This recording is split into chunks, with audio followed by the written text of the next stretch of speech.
Hi, today I'm going to be talking about the time domain and the frequency domain. Both time and frequency domain are approaches to analyzing, say, a function or a signal. Time domain analyzes the function or signal with respect to time, and frequency domain analyzes the function or signal with respect to frequency. Essentially, time domain asks the question, what happens to this function or signal over time? And frequency domain asks the question, how much of this signal or function lies within a given frequency or a given band of frequencies. So both are valid methods for analyzing a function or a signal, but they give extremely different information. For example, everyone's familiar, I think, with an EKG. An EKG, electrocardiogram, is a measure of the heart's electrical activity.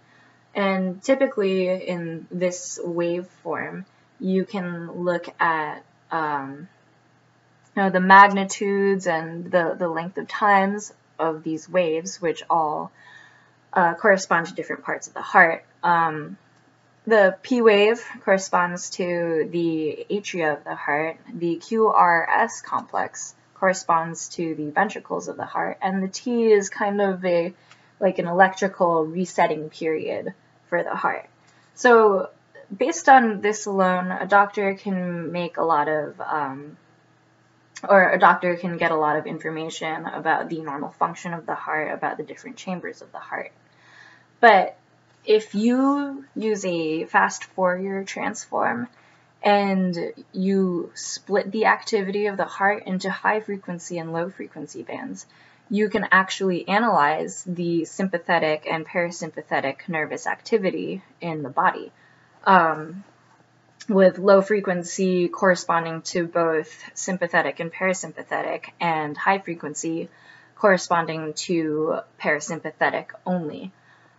So given those bands and taking the magnitudes in each band, you can create a ratio that will actually inform you about how well balanced your nervous system is, which is very, very cool. So I would say one advantage of the frequency domain approach is that you can get completely different information than you could get using a time domain approach.